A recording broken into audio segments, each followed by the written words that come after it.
এত ভয়, এত আতঙ্ক কেন?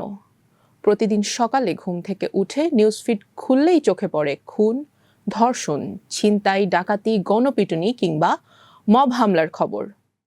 এমন একটা পরিস্থিতি তৈরি হয়েছে যেখানে মানুষ শুধু অপরাধের খবর শুনছে না, বরং নিজের নিরাপত্তা নিয়েও প্রশ্ন তুলতে শুরু করেছে।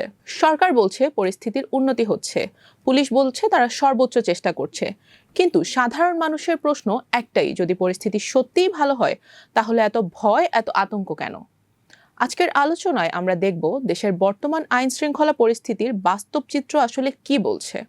চলতি বছরের প্রথম 5 মাসের সরকারি তথ্য অনুযায়ী জানুয়ারি থেকে মে পর্যন্ত সারা দেশে খুনের ঘটনায় মামলা হয়েছে 1452টি। মনে রাখতে হবে, একটি মামলায় একাধিক মানুষ নিহত হলেও মামলা গণনা হয় একটি হিসেবেই। একটি সময়ে নারী ও শিশু নির্যাতনের মামলা হয়েছে প্রায় 8000, অপহরণের মামলা হয়েছে 437টি, অবৈধ অস্ত্র উদ্ধারের মামলা হয়েছে 858টি, আর মাদক সংক্রান্ত মামলা হয়েছে 26,000-এরও বেশি। শুধু চুরি, ছিনতাই ও ডাকাতির ঘটনাতেই মামলা হয়েছে প্রায় 5000। সংখ্যাগুলো শুধু পরিসংখ্যান নয়, প্রতিটি সংখ্যার পেছনে আছে একটি পরিবার, একটি ভাঙা জীবন, একটি আতঙ্কিত সমাজ। তবে সবচেয়ে বেশি আলোচনায় এসেছে মব জাস্টিস বা গণপিটুনির ঘটনা।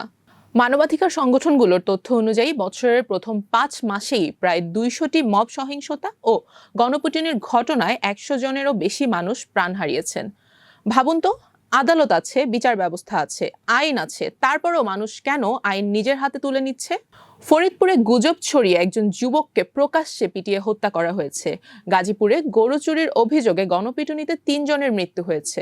এসব ঘটনায় সবচেয়ে বড় প্রশ্ন হচ্ছে, অভিযোগ আর অপরাধ কি একই জিনিস? বিচার হওয়ার আগেই একজন মানুষকে মেরে ফেলার অধিকার কে দিল? আরেকটি বড় উদ্বেগের জায়গা হলো নারী ও শিশু নির্যাতন।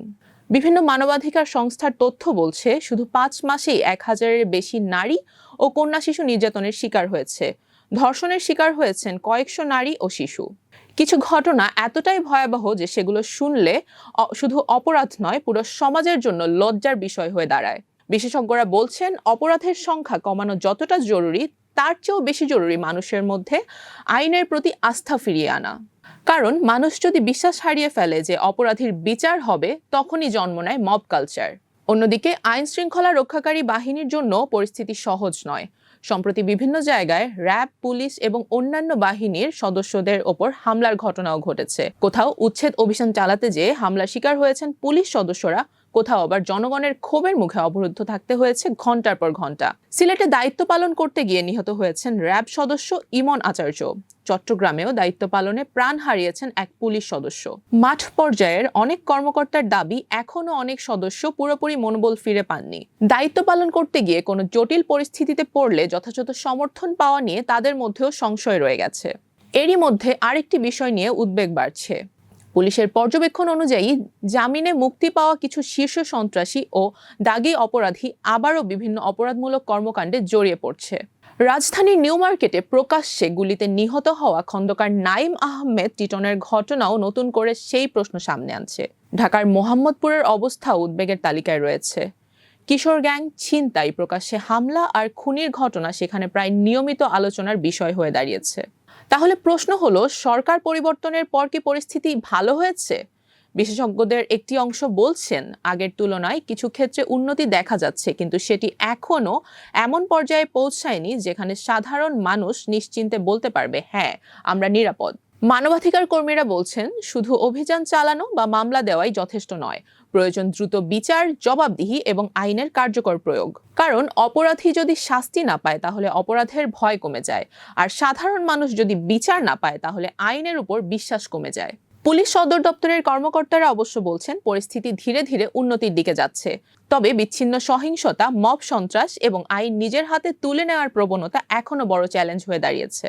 সবশেষে একটা প্রশ্নই থেকে যায়, আমরা কি এমন একটা সমাজ চাই যেখানে অপরাধের বিচার আদালতে হবে, নাকি এমন একটা সমাজের দিকে এগোচ্ছি যেখানে গুজব, উত্তেজনা আর জনতার রায়ই হয়ে উঠবে শেষ কথা? এই প্রশ্নের উত্তর শুধু সরকারের নয়, পুলিশের নয়, বিচার বিভাগের নয়। এই প্রশ্নের উত্তর দিতে হবে পুরো সমাজকেই। কারণ নিরাপদ বাংলাদেশ গড়ার দায়িত্ব শুধু রাষ্ট্রের নয়, আমাদের সবার।